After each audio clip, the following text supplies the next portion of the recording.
সুপ্রিয় দর্শক, আমি এই মুহূর্তে অবস্থান করছি রংপুর জেলার কাউনিয়া উপজেলার বুড়াইল ব্রিজ সংলগ্ন যে রেল লাইনটি আছে সেই রেল লাইনে আজকেও একটি মর্মান্তিক দুর্ঘটনা ঘটে গেছে। এই রেল লাইনের এই ব্রিজটি আপনারা দেখতে পাচ্ছেন যে ব্রিজের ভিতরেই একটা অজ্ঞাত মহিলা, বয়স আসলে জানা নাই, আসলে একজন প্রত্যক্ষদর্শী আমাদের সঙ্গে উপস্থিত আছেন। ভাই কি দেখছে, আসলে কিভাবে দুর্ঘটনাটা ঘটেছিল তার কাছ থেকে আসলে জানবো।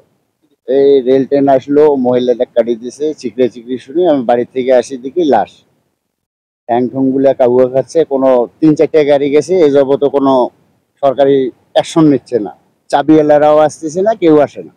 এই অবস্থায় এই দেখেন লাশের টুকরে এই যে পড়ে গেছে, কাবুয়া খাচ্ছে, কোনো অ্যাকশনই নেয় না এরা।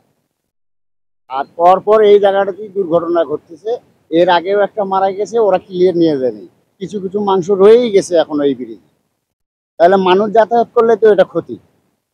আসলে প্রত্যক্ষদর্শী যিনি আছেন উনি জানাচ্ছে যে এর আগেও কিন্তু এরকম একটি দুর্ঘটনা এখানে ঘটেছিল, কিন্তু এখন পর্যন্ত যে দুর্ঘটনার যে আসলে শরীরের যে অংশগুলো ছিল এখন পর্যন্ত এখানে অবস্থান আছে। এর পরবর্তীতে আরেকটি দুর্ঘটনা ঘটছে, এখন পর্যন্ত কোনো প্রশাসনের নজর এখানে আসেনি।